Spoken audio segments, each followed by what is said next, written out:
To open up the second half. Para sa bandera, para sa nag-iisang trono. We have to be much more serious about our approach to them. They are talented, even gotten more talented since we've seen them. They've had a lot of practice together. They went through the whole Jones Cup, had a lot of experience. So, we know we're up against a really tough team. I think the tournament itself has really underrated them. They are really strong, and we feel if we can get through them, that's going to be a real feat, and can hopefully propel us through the tournament. But this first game is absolutely crucial. Ka-Express, Gilas, Pilipinas, official nang nag-practice sa official venue sa Jeddah, Saudi Arabia, kasunod ng kanilang flight. Ayon sa isang social media reel ng SBP at mga training coverage na inilabas ng One Sports, dinala nila ang buong team roster. Lahat ay fully healthy at in best condition. At nagpakita ng matatag na performance sa huddles at drills. Isang malinaw na senyales na satisfied ang coaching staff sa kanilang preparasyon para sa opening game laban ng Chinese Taipei.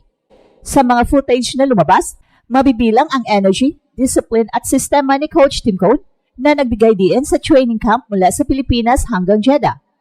Tuloy-tuloy ang transition drills, defensive rotations at team scrimmages. Tanda na hindi lang ready ang team, kundi ang mismong misyon nila ay malinaw na gold sa Asia Cup. Ang pagkapanalo laban sa Chinese Taipei ay hindi lang unang laban sa Group D. Ito ang unang testament game kung saan target nilang pabagsakin agad ang Taiwan at agad magsimula ng dominance. Sa lineup na buo, malakas at komportable na sistema, malinaw na gugulatin ng Gilas ang Chinese Taipei at simula na ng pagbawi at gold mission. Sa huling practice ng Gilas, bago ang unang laban kontra Chinese Taipei, malinaw na isa lang ang mensahe mula sa buong team, 100% ready na kami. Sa footage mula sa SBP, One Sports at social media ng Gilas Insiders, kitang-kita na nasa kondisyon, buo at matatag ang Final 12, isang bagay na matagal nang hindi nangyayari sa international stage. Ang official practice venue sa Jeddah ay tila naging arena ng huling test run. Mula sa synchronized shooting drills, defensive traps, hanggang sa triangle motion sets ni Coach Tim, walang palya.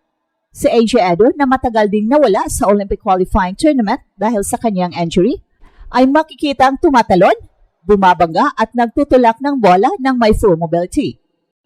Si Kevin Kembao, mas kumpiyansa na ngayon sa role niya, ay visible sa scrimmage flow at inaasahan sa weak side cuts at extra passing reads. Ang buong coaching staff ay mukhang kalmado pero buo ang focus.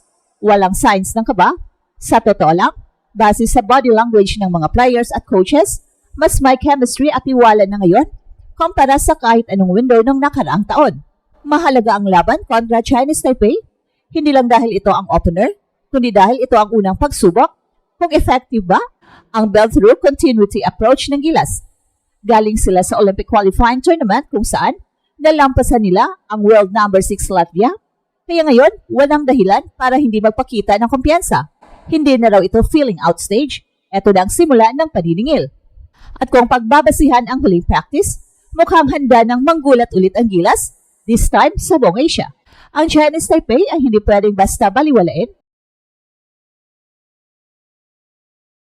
Sa kabila ng pagiging lower-ranked team sa Group D, may bit-bit silang mga bagong armas na posibleng magpasikip sa opening game ng Gilas. Una sa listahan, ang naturalized big man na si Gijaga, isang 6'11 athletic forward na kayang mag-shoot sa perimeter at rumibote sa ilalim. Siya ang magiging primary matchup ni Junmar Fajardo at AJ Edo. At kung hindi maagang mapigilan ang kanyang activity, pwede siyang maging X-factor para sa Chinese Taipei. Pero hindi lang si Gijaga ang threat, may Hinton brothers din sa backcourt rotation. Parehong athletic scorers na galing sa US collegiate system, hindi sila household names, pero base sa FIBA Asia tune-ups, mabilis silang maka-score sa open court. Kailangan dito ang defense ni Chris Newsome at Sergio Perez para ma-lockdown ang driving lanes at ball movement ng Chinese Taipei.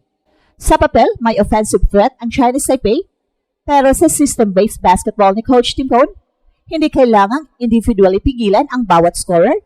Kailangan lang maikulong sila sa controlled tempo. Sa zone collapse, close-out speed at switch communication, pabor pa rin ang Gilas. At dagdag pa rito ang fluidity ng offensive triangle kung saan pwedeng mag-decoy si Justin Brownlee, habang sina Dwight Ramos at Carl Tamayo ang umatake sa gaps. At ito ang hindi pa rin alam ng Chinese Taipei. Mas buo, mas mature at mas handa ang Gilas ngayon kesa kahit kailan sa mga nakaraang tournament. Sa Olympic qualifying tournament pa lang, nagpakita na sila ng elite composure laban sa world level teams. Kaya kung ang Chinese Taipei ang unang haharap sa kanila ngayon, posibleng hindi lang pagkatalo, kundi gulangtang ang abutin ng Taiwan squad. Hindi na ito ang Gilas na kulang sa ensayo o puno ng last-minute replacements.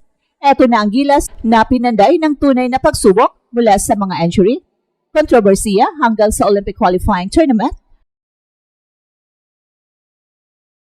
kung saan pinatumba nila ang world number 6 Latvia. Isang ragtag team ang tumalo sa Asia Games last year, pero ngayon, buo, preparado at elite level tested na ang ating national team. Ang laban kontra Chinese Taipei ay unang hakbang sa mas malaking misyon, ang kunin ang gintong medalya sa FIBA Asia Cup 2025, isang bagay na matagal nang minimithi ng bansa. At kung titingnan ang kondisyon ng team, masasabi mong nasa peak timing ang Gilas, wala ng injury issues, walang kulang, walang late arrivals, buong Final 12, ay nagka-practice na simula pa sa Olympic qualifying tournament, at ngayon mas pinapalakas pa ang chemistry at execution nila sa Jeddah. At sa loob ng locker room, isa lang ang mindset, hindi sapat ang makapasok sa quarterfinals, hindi sapat ang semifinals, gold ang misyon.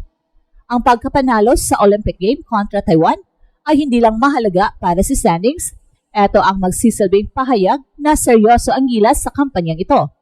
At kung tatanungin kung saan manggagaling ang lakas ng Gilas, sa kombinasyon ng experience, system discipline at national pride, Justin Brownlee remains the spiritual and emotional core. Pero ngayong fully healthy na si AJ Edo, mas versatile na si Carl Tamayo, at mas confident na si Kevin Kimball, hindi lang sila babangga, sisira sila ng expectations. Simula na ito ng paniningil, sa Jeddah, sa FIBA Asia Cup, Gilas Pilipinas ang bagyong paparating.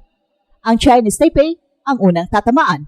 Sa lahat ng tournament na sinasalihan ng Gilas Pilipinas nitong mga nakaraang taon, ito ang may pinakakompletong timpla. May chemistry na, may sistema, may leadership at higit sa lahat, may determinasyon. Ang pagbabalik sa FIBA Asia Cup ay hindi simpleng misyon. Ito ay pambansang panata